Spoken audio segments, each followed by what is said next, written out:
Hey guys, Mo back with another review. Today we've got a special treat. This is pretty cool. This is the 50th anniversary Kicker competition. Obviously, Kicker has been a very reputable company in the car audio business for the last 50 years. Very innovative. The name is recognized worldwide. They put out really good products. They sell a ton. Probably one of the top selling car lines or car audio lines in the world.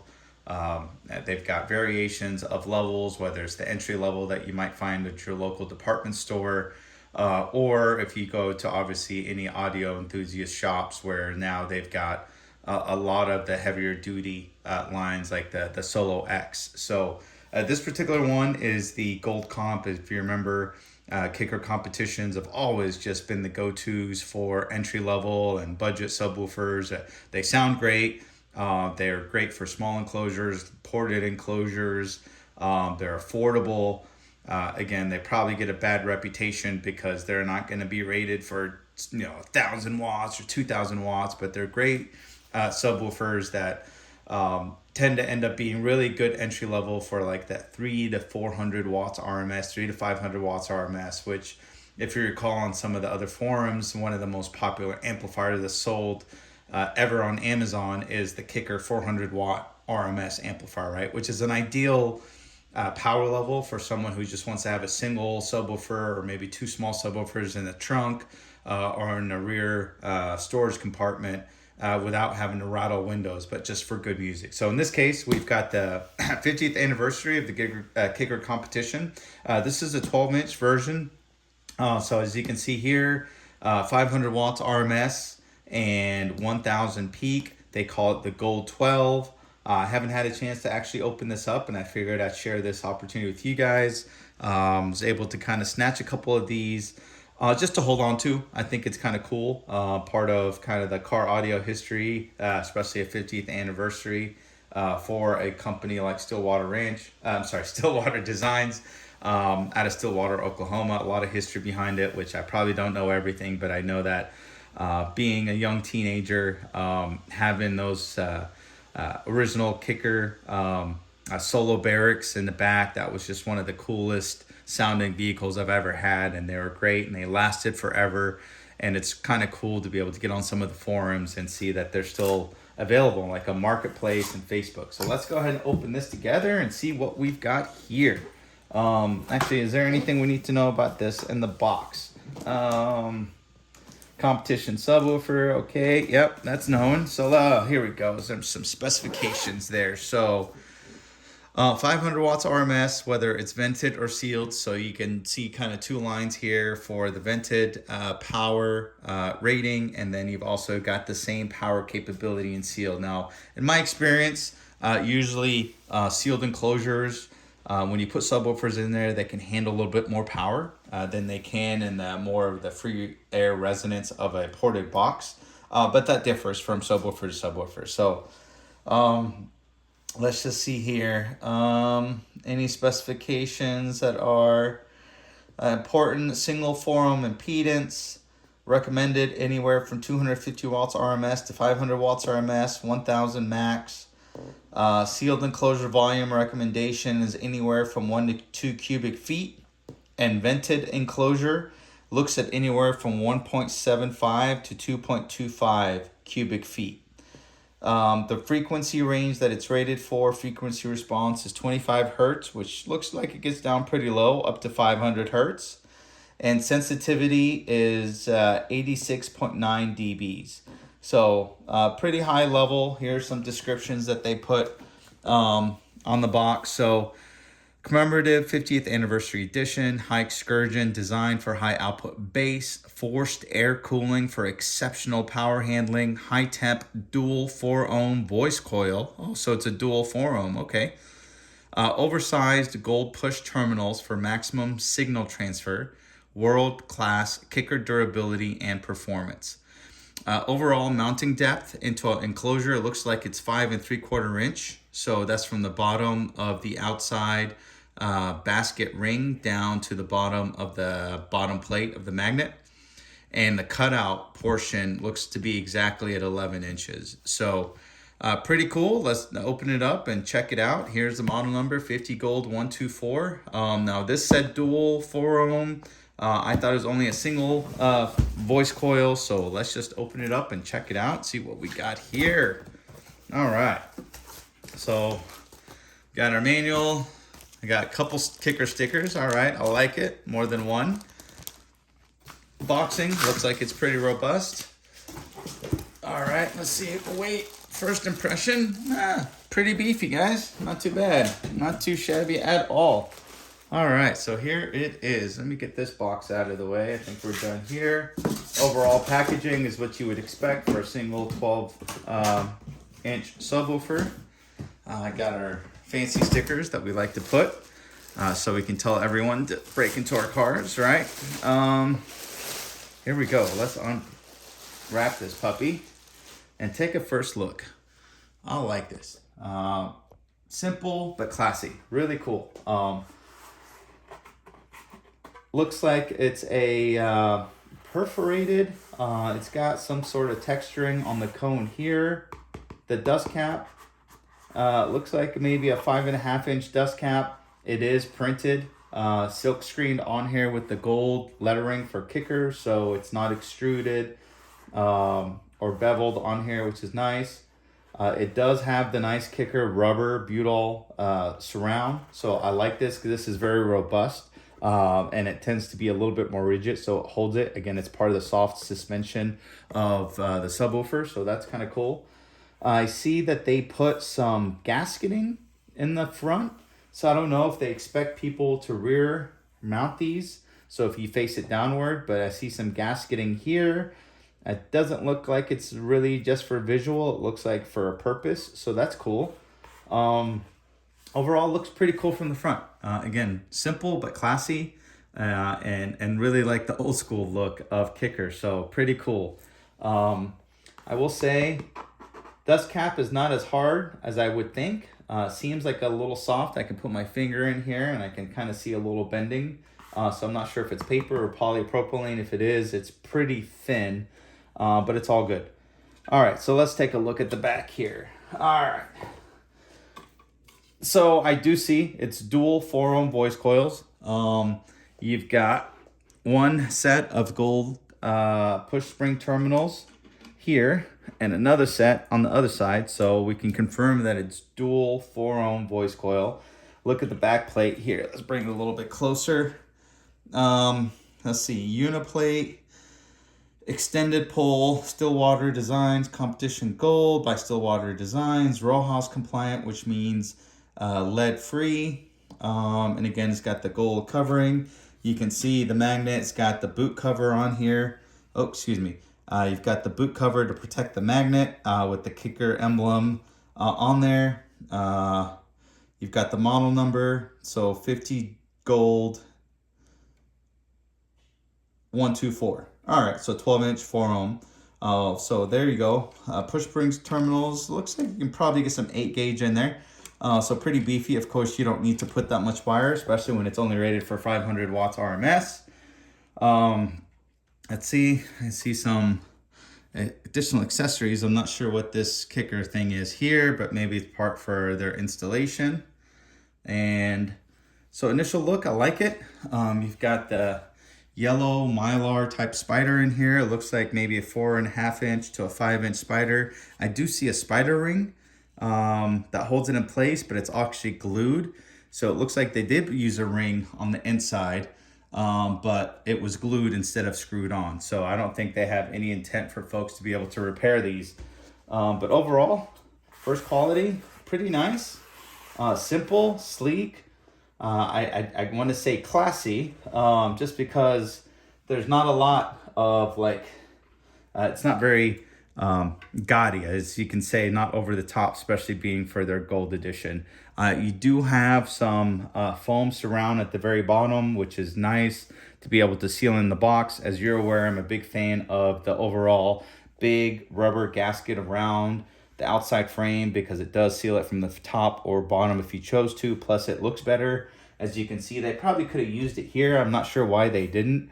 They just put separate strips on the edge here, which I'm not sure I like this, just because it looks like it's something that would deteriorate pretty quickly over time, especially in an environment like a vehicle where it's going to get hot and cold all the time. So I'm not a fan of this. And then they've kind of got a similar foam on the back as well. So overall, pretty nice. I'll have to grab my magnet to see if this is steel or aluminum. I'm guessing it's steel. So stamped steel basket, probably a double stacked or a big, maybe a 1-inch slug. I do see venting on here, which is nice to help keep the voice coil cooler. So let me grab a magnet and also my scale, and let's see what this looks at as far as weight. Okay guys, so got my handy neodyme magnet here, and it is a stamped steel basket. Again, not a big deal whether it's steel or aluminum. They're both pretty strong and they'll get the job done. But overall, as far as looks, I like it. We already saw the dimensions on there. So mounting depth to get it into a box, 5 3/4, which is pretty good. For a 500 watt RMS subwoofer, you can probably get it in some of the lower profile boxes. And as you saw, you only need about a cubic feet for a 12-inch subwoofer. So it looks like it'll perform in a much smaller box. You should be able to get some good performance out of that. So let's go ahead and weigh it on here. It didn't specify the weight, so let's get it on our scale. All right. Looks like we've got 13 pounds, 8 ounces. So respectable for a nice 500 watts RMS subwoofer. Pretty neat, like it. So definitely worth the cost. I want to say, I forgot what I paid. These were on sale for like $129 a piece or something like that.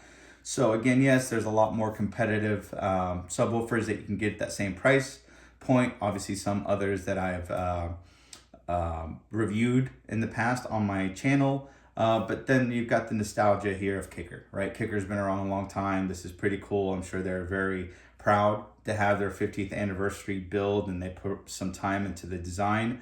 And I just have a feeling that it's going to sound pretty good. Again, I like the materials. Looks like some soft materials, so you're probably going to get really good overall sound quality from all around, and probably some good response at lower power levels, which for the average user, when you're not trying to enter a competition and just rattle everything to belligerence, you just want to listen to some good music and really hear those drums and those bass notes, whether it's jazz, country, rap, EDM. This is kind of where you really try to please the customer of just overall good sound quality. And from first impressions on this, I have a feeling this is going to sound really good. So we got the dimensions, we confirmed the weight, we confirmed the magnetic test on our basket. We saw overall material quality is excellent. I like the rubber. I like kind of this textured cone. The dust cap, again, maybe just an additional soft part. So depending on what the resonance frequency of this is, I wonder if it's got it in the manual here. Didn't see much information on this specific subwoofer. As you can see here, just more dimensions than anything. Dimensions, but not really specifications. So it doesn't say it's FS or anything like that, or small field parameters, but it's all good. It gives you the box variation, which is pretty broad, so 1 to 2 cubic feet. Again, pretty good for those with small trunk space or a truck. You definitely fit a couple of these in there relatively easy, or even if you've got an SUV or something like that, you should be able to get them in there. So let's go ahead and start breaking it in. Let's apply some free air power and see how it moves, and then we'll get it mounted into a box and see how it sounds.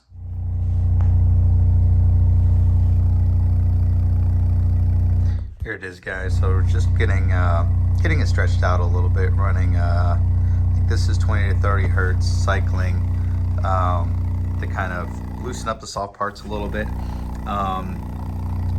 Kind of hear it going there. Kind of like it. Again, pretty sleek. Being able to have that kicker sign go back and forth, pretty cool.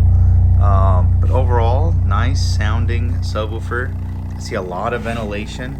You can probably hear it back here. There's the ventilation for that back pole. Probably hear it through the mic. Pretty good circulation of air right below where the voice coil is. So looks like they did a pretty good job with the cooling mechanism that they've got implemented in there. I'm running it at 2 ohms at the moment, so 4 ohm and 4 ohm in parallel. I'm running it on my Twister Audio M1500.1 and just kind of stretching out a little bit. But overall pretty cool. I like it. I like the quality of it. Didn't talk about the stitch stencil leads in there, so overall it looks pretty good. Good moving parts. See if it transitions back and forth. There we go. Looks good. Looks really, really good. You can see all that air moving probably through the mic right now. You can hear it. And there's air coming out of those holes that I was questioning what that was. So a nice little Easter egg in there, whatever that is, but it's got some circulation happening below the spider. So overall, staying pretty cool, a lot of good air movement. And I don't see that it is heating up in any way. So I'm gonna let this run for a little bit. What do we got running to it right now? So about 3 amps at the input, so it's very little power. Just give it a little bit more.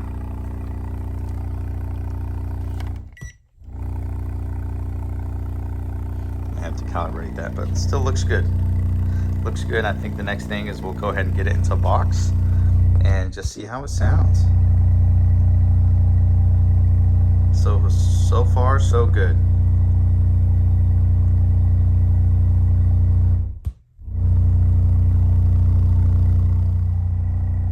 Okay, so I wanted to kind of, since I've got some additional tools that I never use for these videos, I wanted to kind of go ahead and just show any heat profiles for the coil.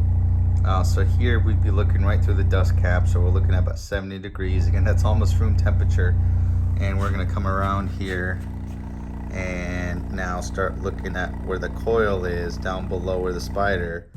Again, very, very cool. You're only looking about 70 degree F, 65 degrees F, which again is almost room temperature. So as far as heat, and again, maybe this is related to the low power I'm running, I don't really see much heating up at the moment. So even through the dust cap, which should give you an idea of the coil, it's not really heating up. So probably continue cranking it up. Let me do that real quick.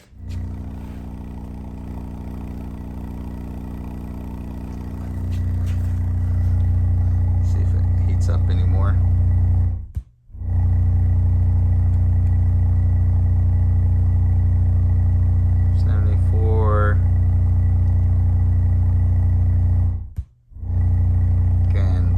Room temperature. So I saw 77 in there pop up somewhere. So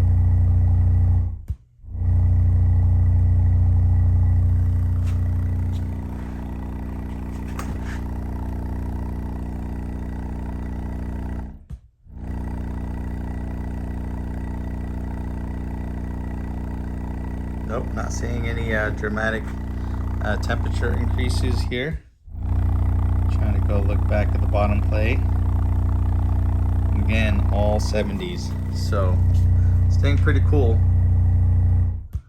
And I think this thing will probably handle all 500 watts RMS you throw at it and a bit more is my guess. So overall, very pleased with this design. Sounded like they had some advanced cooling technology in that kicker, and so I believe them, as it's a reputable company that's kind of stuck to their words over the years. So let's get in the box and let's start shaking some walls.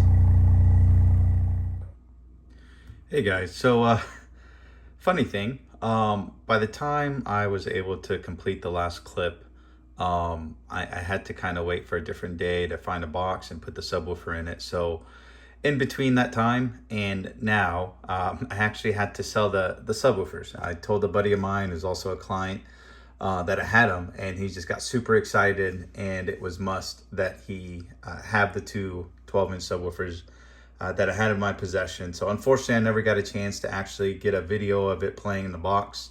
But the good thing is, once he gets it all mounted in his new Element custom box that he has, he's going to go ahead and send me a video, and I'll post that probably as a short. So apologies for not getting it uploaded in time or completed in time, to be realistic, and testing out the subwoofer. But I will say I'm just completely pleased with what Kicker has been able to do, especially at this price point. I know it came out closer to $200 price point, but I know it since has come down to anywhere near the 150 to 130 kind of price point.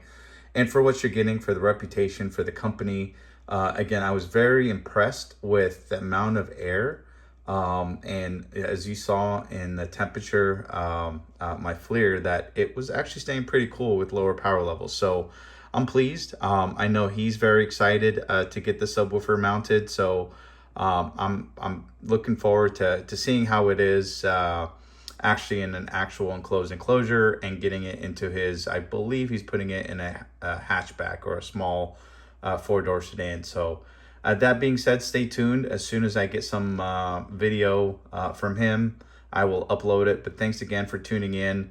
Again, if you have any thoughts about this subwoofer, I do highly recommend it. Just a good, reputable brand, good quality, good pedigree. Again, you're not going to be breaking walls or shaking down houses. It's really for good sound quality, and for those who just want all around good sounding music, for every genre, for rap, country, EDM, all that good stuff, even some good classic music, some jazz. This is a subwoofer for you, right? Not going to break the bank, performs well in small enclosures, performs even better in ported enclosures, good quality material. So jump on it. And again, thanks for tuning in. If you like, please subscribe, share this video, and thank you again for tuning in.